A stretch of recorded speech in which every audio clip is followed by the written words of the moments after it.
You're now live with me, G3, and with me tonight is Ormoc City Mayor Richard Gomez. So let us check again if he is already here.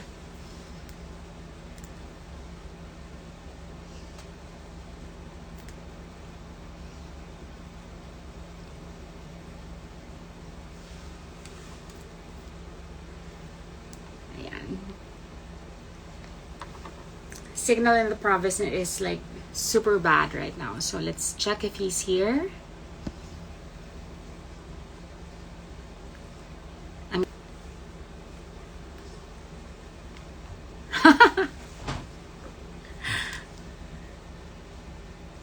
290 Mbps siya in Ormoc. Me, I don't know what my level here in Monty is. But yes, let's see. Sabi ko, game mayor. Once again, I want to thank my friends, Badwa for my sparkling water, Evian for my mineral water, and for my cocktails, Mix Mojo. So let's check.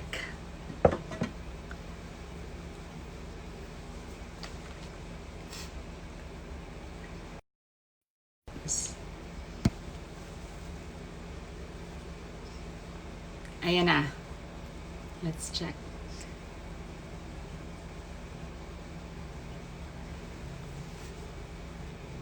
Cheers, everyone.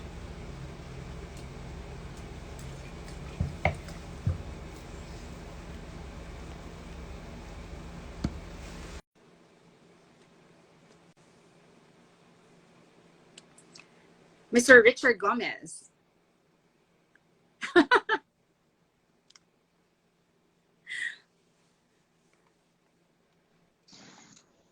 I apologize for the bad signal. I apologize for the bad signal. Yeah. But it should be fine now. It should be fine now. I reset Better it. now? Is it better now? Yeah, it's better now. Yeah.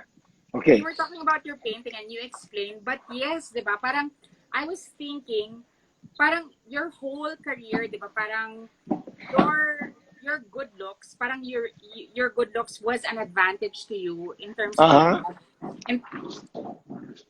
Okay. In terms of your modeling career. I'm just cleaning it because I changed my camera. Yeah. Mas maganda siya, mas gwapo ka na. Gwapo ka rin. Ganon na? Kamusta ka na ba? I'm okay. Okay. Can you see me clearly? Yeah, I can see you clearly. Okay, I can hear you clearly. What about me? Can you see me now? Yeah, I can see you. Para mas maganda ka dito sa iPad ko. Mas maganda ako sa iPad. Oo. Mayor Gomes. Yes.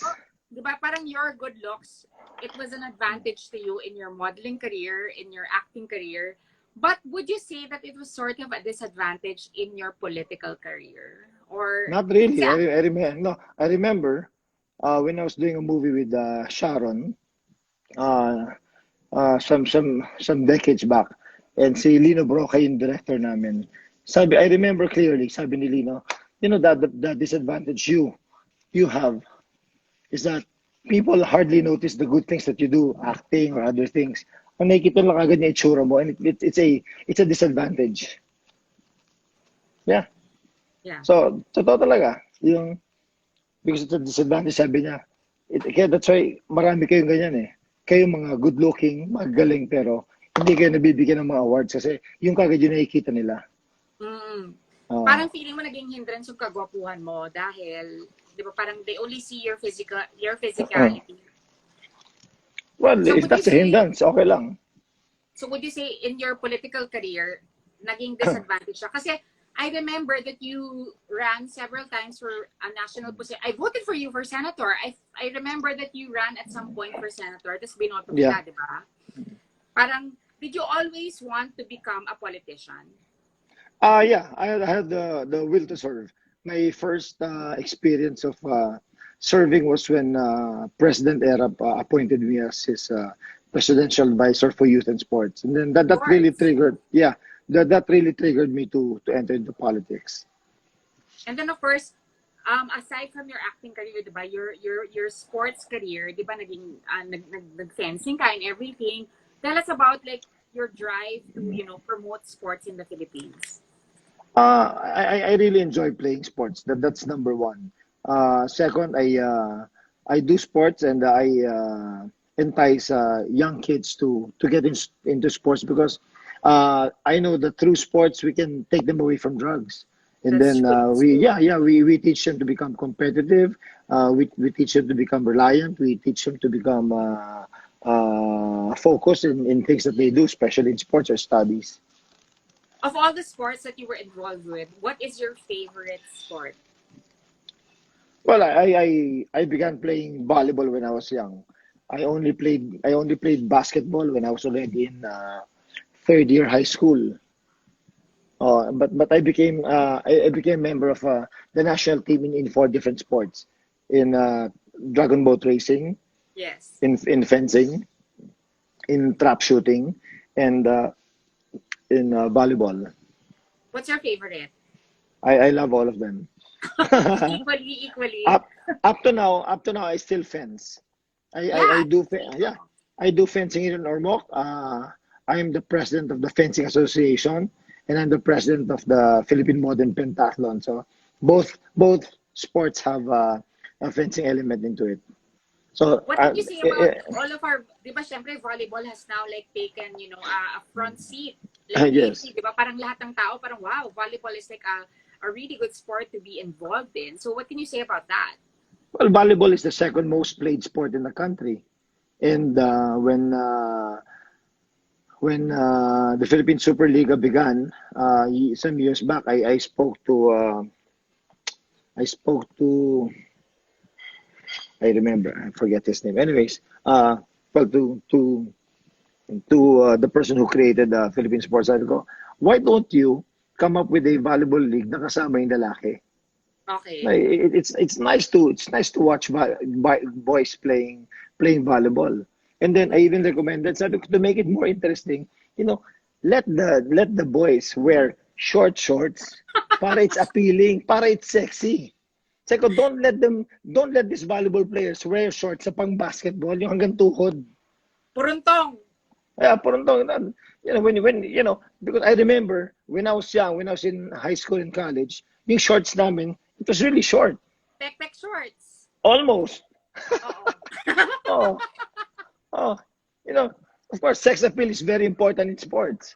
You talk about And, sex appeal, di ba? Parang syempre, ikaw 100% sex appeal. How do you feel about, like your daughter, Juliana, inheriting your sex appeal and the poise and beauty and grace of Lucy Torres? Di ba? Parang when they say that, when we see kasi Juliana, nakikita namin yung poise and beauty and grace of Lucy and the sex appeal of Goma. Anong masasabi mo na your daughter is a very sexy girl? well, she's growing up to be a beautiful lady, Yeah. no? And I've seen her grow from a toddler. Now she's 20 years old already.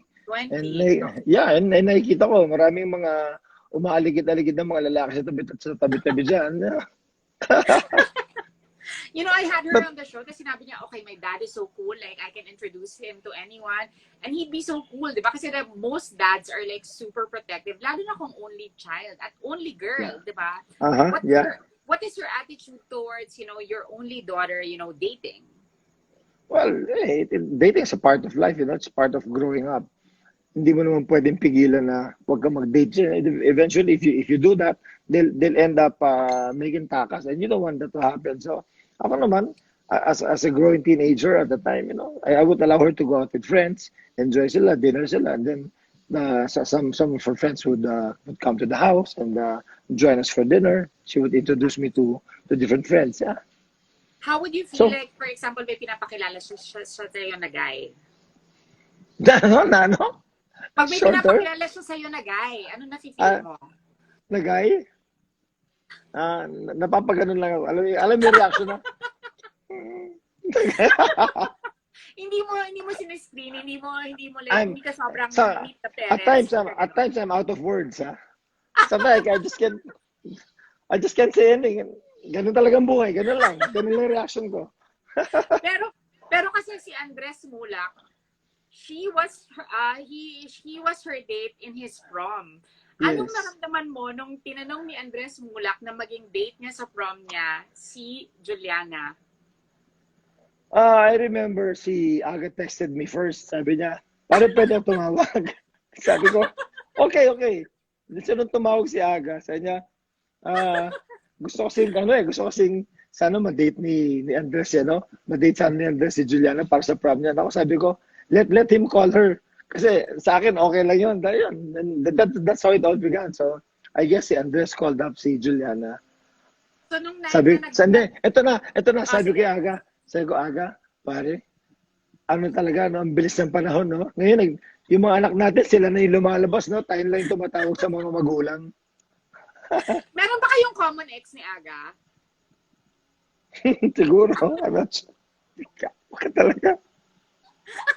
Anyway, nung prom date ni Andres si Juliana, okay ka Oo. ba? Medyo chill ka or parang nag-worry ka na or anything or something. Anong na-feel mo nung nag-prom si Andres saka si Juliana? Well, when I saw the pictures, kasi I was in Ormoc when they had the prom. So I go, Oo. wow, they look good together. Sobra, Juliana's di ba? beautiful. Yeah, Juliana's beautiful. Si Andres is very good looking. His thoughts, I go, they look good together.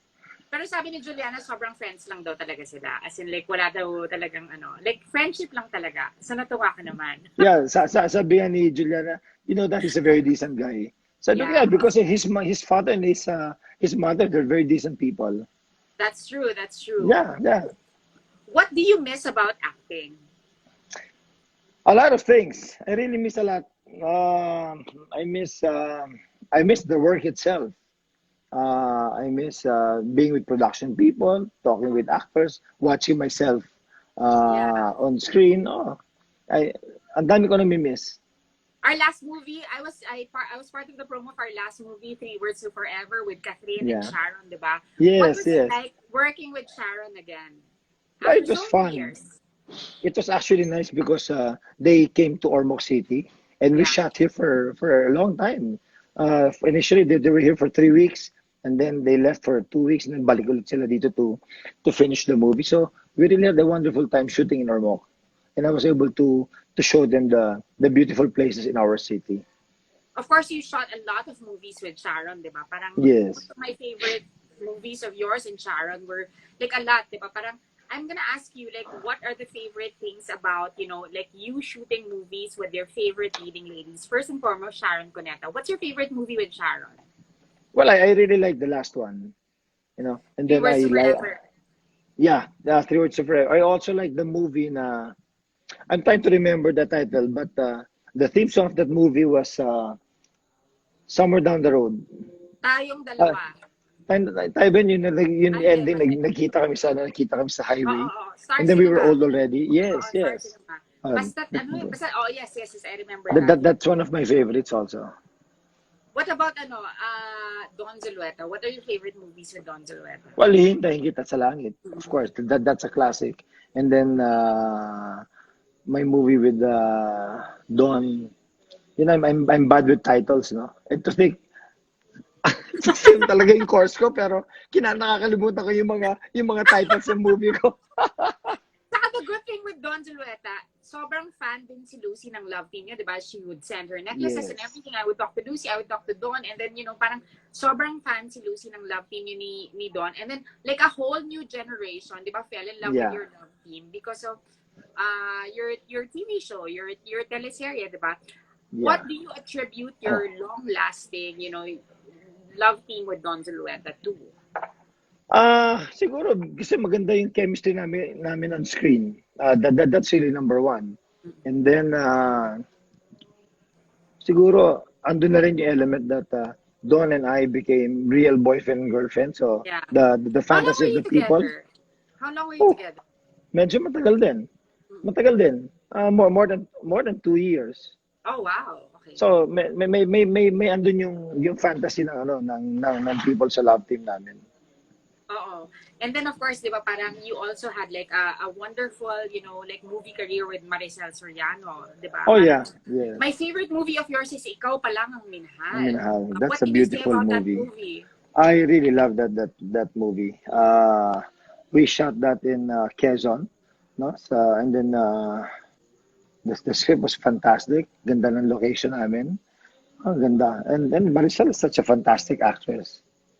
di ba parang I remember at the time I was very young, I think in grade school, parang you were defending her na parang kailangan manalo siya at least one Best Actress Award because di ba parang yun yung talaga yung movie na ikaw si David, di ba? That was your character. It was Reina Films and you know, na parang it was the year of Lorna Tolentino and you also had a very beautiful movie with Lorna Tolentino with Yeah, Stars Sama. Isa din sa mga favorites ko. yes. So what I did was all the beautiful films of that year. I really watched it, and my personal opinion, my personal take then was, Marcel really performed well, and I was really hoping that in all the award giving bodies, talagang manalo siya kahit isa lang because she was really very good. Mm-mm. Mm-mm. But you also had a very beautiful movie with Lorna. Yung parang career woman siya, tapos ikaw house husband. Kay Inang yan, di ba? Kay Inang. Yes. Yes. I don't remember again the title. Oo nga, hindi ko Oh na my rin God. maalala, pero sobrang ganun. Pinapalabas yun sa Cinema One eh. Pero After grabe yung may performance filmology doon. ko. Oo. Yeah. But, di ba parang in the movie kasi, the woman is more successful than you, di ba? Parang, Yes. what can you say in real life that Lucy Torres is a congresswoman? How do you see Lucy as a congresswoman? How would you rate her Well, as a congresswoman? si Lucy really is doing a very good job in the district. Yeah. She's really one of the best.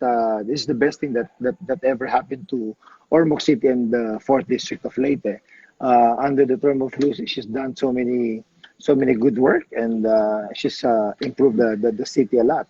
Yun naman yung base yan ng isang politiko eh. Even if you're a legislator, they look at your achievements not just through the legislations that you've passed, but on how you improved your own place.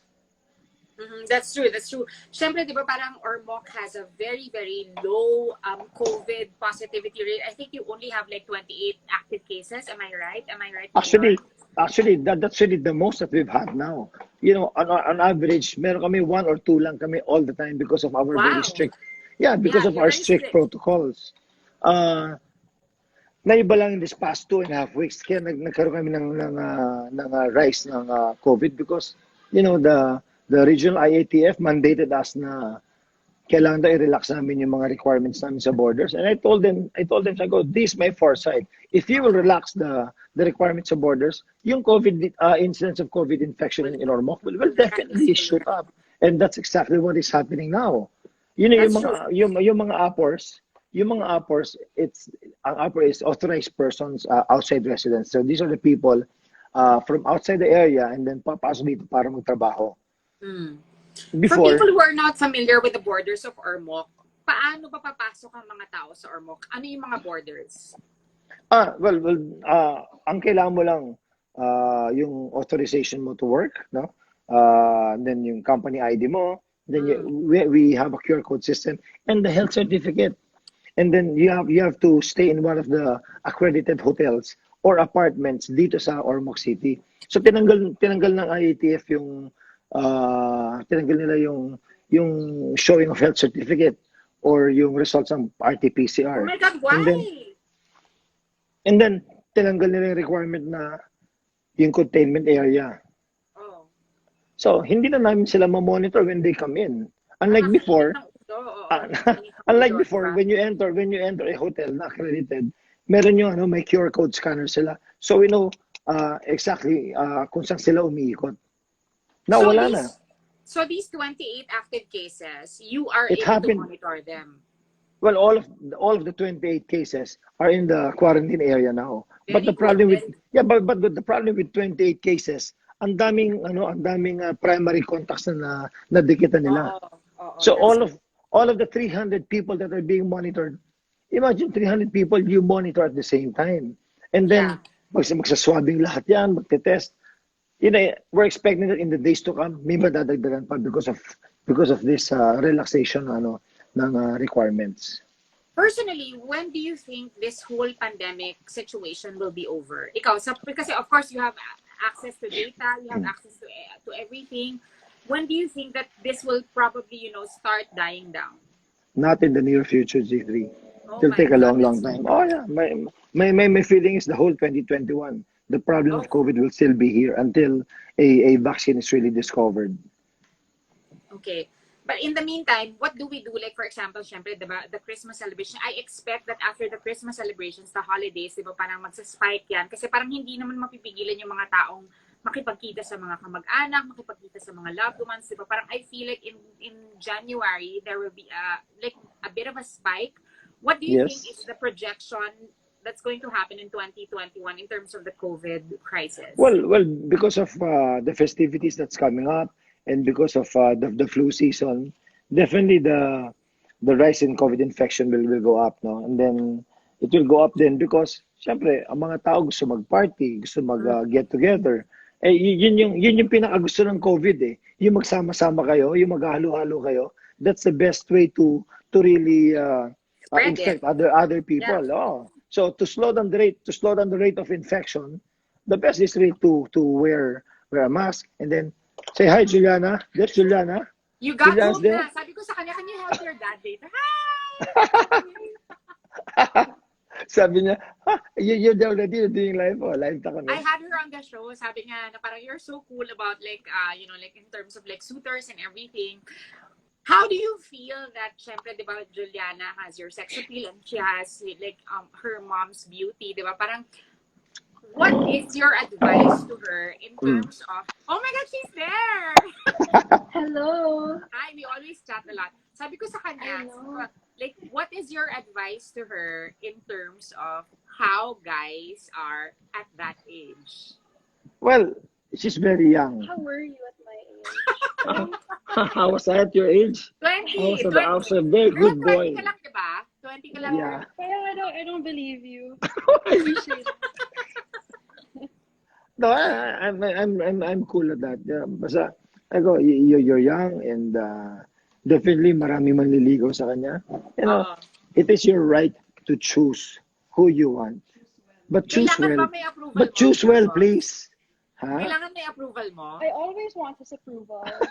What if like the guy is like sobrang okay naman siya kaya lang hindi mayaman, hindi accomplished? Anong advice ibibigay mo sa kanya? Okay lang 'yan. What is important that mabait siya sa daughter ko, you know? Okay.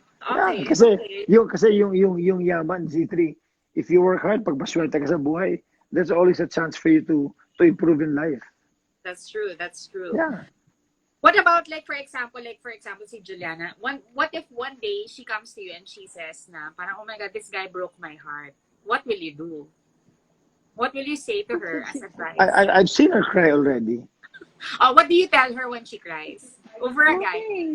No, we never talk about guys. He just buys me food and he makes sure I'm okay. But he never asks questions. That's my mom's job.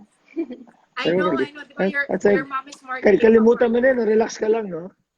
Oo, relax. Relax ka lang. Oh, thank you. Such good advice. Relax ka lang. Of course, di ba, parang Juliana is your prized possession. She is your... Oh, yeah, definitely. She is your unika iha. She is like your exact replica in terms of sex appeal. Did you ever, because I asked her this when she was on the show, did you ever want to have a son? Me? Yes. Well, you know, when Lucy got pregnant, we were really hoping na maging lalaki anak namin. It's okay. He treats me like a son anyway. So you're not missing anything. But, you know, this is the gift of God to us. So, a beautiful lady. So, did you hear that, G3? I'm a gift of God now. Yeah. Gift of God to us. You're the best thing that ever happened to me and mine. Girl, sabi ko sa kanya, parang Juliana got your sex appeal, diba? Parang, oh my God, sobrang sexy ni Juliana. I cannot believe that you cooked something with your dad and you weren't wearing a bra. Okay lang ba yun sa kanya? I was naman. I was. The polka dot dress? I was. It was a stick-on one from bench. Sobrang backless. Ano to eh? Mahilig magpa-sexy ngayon lately, ganun. Of course not. Yeah, because she's losing weight. No, I'm just at the beach all the time. You're at the beach all the time. Yeah, I can see your post. I'm always tanning. I'm always at the lake. Grabe naman sexy. Ano mga requirements mo, Mayor Goms, ano mga requirements mo sa mga suitors ni Juliana? Basta importante mabait. Oh, Taller than me daw. sayang. No, just maybe. Medyo hanap ka naman ng medyo matangkad-tangkad ng konti. No? Huwag naman yung kasing laki lang ng, kasing taas lang ng paso. Di ba? What's your height ba? Papa Gomes, what's your height? Papa Gomes, I'm what's your height? 6'1" and a half, 6'2". Akala ko mga 6'4" ka, mga 6'4". Hindi. Diba? Huwag naman kasing taas ng baso, di ba? Huwag kasi taas ng baso. So, like for example, kung ikaw, parang halimbawa, ligawan siya for real ni Andres Mulak, anong mararamdaman mo? Kasi matangkad Okay si lang. Andres, di ba? Yeah, okay lang. At saka, Okay lang sa'yo. at saka mukhang mabait naman si Andres eh. Maging balayo mo si Aga. Oh, okay lang. You are doing such a great job as mayor of Ormoc City. Do you plan on running for national office again? Because I remember I voted for you I remember one of the elections, you ran for senator. Tapos parati talaga akong merong guwapo vote. Like kung sino yung pinaka-guwapo, i-vote ko siya. So binoto kita for senator. Unfortunately, you did not win that year, obviously. But do you have plans of running for national office again? Well, I'm not yet done with my work as mayor.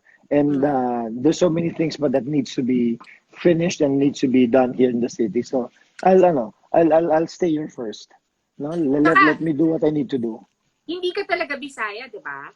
Hindi, I am really from Manila, but I learned the dialect. Pero yun, sobrang galing mo. Like in your show, nagbibisaya ka, tapos para talagang native Bisaya ka, di ba?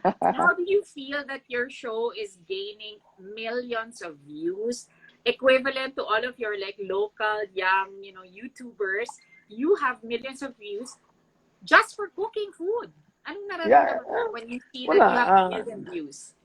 It's nice, parang like what I said earlier. Parang they see another side of Richard Gomez. No, they haven't seen me in any show before that I'm preparing food, that I'm cooking for people. Now they see me on weekends na, iba naman yung ginagawa ko. And then that's really my character, you know. In fact, parang they say na when they watch my Goma at Home vlog, sabi na parang it's so calm, it's so relaxing, you know. So actually that's how I am in the kitchen. I'm just relaxed and cool. Ang ganda ng kitchen mo. Yung kitchen mo, pinagawa mo talaga yan for your vlog? Or yung gano'n na talaga siya? Diyan talaga, I really intended to make an outdoor kitchen. And then like, the best thing about it is like, pag halimbawa nagluluto ka, may tumitilaok na manok, alam mo yun, parang sobrang siyang organic. Sobrang siyang organic. Yeah. Sabi ni Lucy in one of her interviews, parang meron kang mga gansa, parang zoo na daw yung bahay nyo. Ano yung mga top favorite animals mo in the house? Well, we have geese, we have chickens. Yeah. We were gifted with a pot-bellied pig just last week. So may mga ganon. Then we have turtles at home. Sari-saring hayop meron dito. Sabi ko kay Juliana kanina, tinext siya. Sabi ko, tulungan mo yung dad mo mamaya ha. Kasi baka mamaya hindi niya alam mag-operate. Sabi niya, I'm still out of the house. So what's your curfew? What's your curfew? My curfew? What is my curfew? It depends on his mood. But for mom, it's like midnight. No negotiation. So like, what are the places that you go to? What are the places you go to in Ormoc? In Ormoc? The hills, the lake, the beach. Mayor Gomes, anong na-feel mo nung si Juliana, di ba nag-college siya? Parang anong na-feel mo nung nag-decide siya na mag-college in the Philippines? Kasi she can study anywhere in the world, di ba? But she decided to study here in the Philippines, in UP. How did you feel when she said na, I want to study in the Philippines? Nako, G3, early on pa lang, alam na niya na talaga sa Pilipinas sa mag-aaral. Hindi siya lalayo. And when she entered UP, mas natuwa kami doon, no? Kasi si Lucy's from UP, I'm from UP, and lolo niya's from UP also. So lahat, pati sister ni Lucy, UP lahat. So kind of expected. So true-blooded, maroon. What is your dream for your maroon daughter? Well, my dream for Juliana really is for her to be happy. You know, I want her to accomplish whatever she wants in life. It really depends on the way she wants, on the path that she'll choose. Wow. What about like love life wise? What is the kind of guy that you dream of her being with? Somebody who will really take good care of her. Someone like him. Somebody Ah. who will make her happy. Yeah. Would you recommend Somebody somebody who will treat her right. would you recommend somebody who is like you? Yeah. Ah, Ha? taray, girl. Hindi. Sabi ko kay Juliana, ito na. Sabi ko kay Juliana, huwag kang hanap na boyfriend ng katulad ko. Bakit? Kasi sasakit lang yung puso mo. Pero kung mag-asawa ka na, hanap ka na ng asawa na katulad ko. Ha? In fairness, pag mag-aasawa na. So, pwede siya mag-have fun muna, diba? What is Yeah. your dream for the congresswoman? What is your dream for Congresswoman Lucy Torres? Well, Gomez? si Lucy wants to do so many things pa, no? I really wish Lucy more in life. There's so many things I want Lucy to have. But more than anything, I really want her to be happy with the things that she's doing.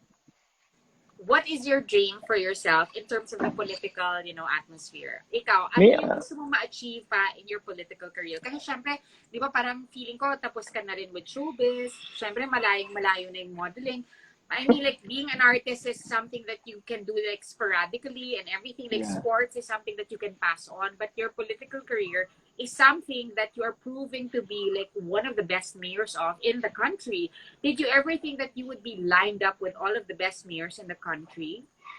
Well, my dream really is just to make number one, to make people happy in Ormoc. Yun yung dream namin ni Lucy to always bring up the happiness quotient of people in Ormoc and in the fourth district of Leyte.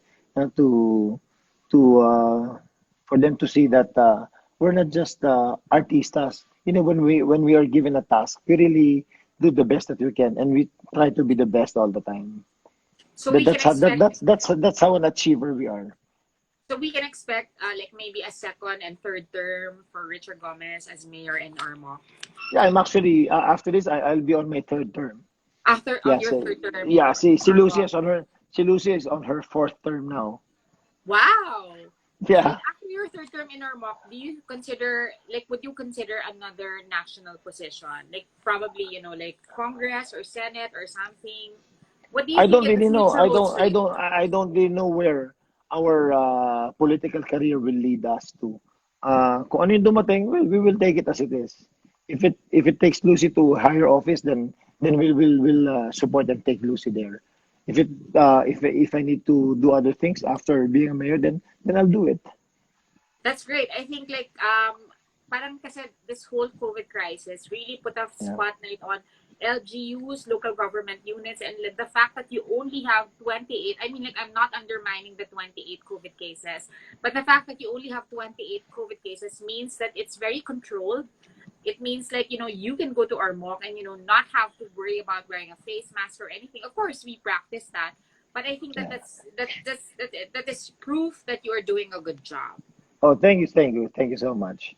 Thank And you. maraming salamat that you gave me the time, even if my signal is like so provincial. Your signal is provincial, but it's like 280 Mbps. Siyempre, Richard Pwede, Gomez yung pwede nga, trabaho. no? Mabilis-bilis na rin. Mas mabilis na rin ang konti, di ba? What can you Yeah. say to your fans that want you and miss you and want you to go back to the movies with Don Zulueta or Sharon Cuneta? Like, parang, anong masasabi mo? Like, syempre, di ba, parang gusto mo pa rin bumalik sa pelikula, di ba? That's innate in you. Like, if you were given a chance, what kind of movie will you do with Don Zulueta and what kind of movie will you do with Sharon Cuneta? Well, both for Don and Sharon, we really make good love stories, no, together.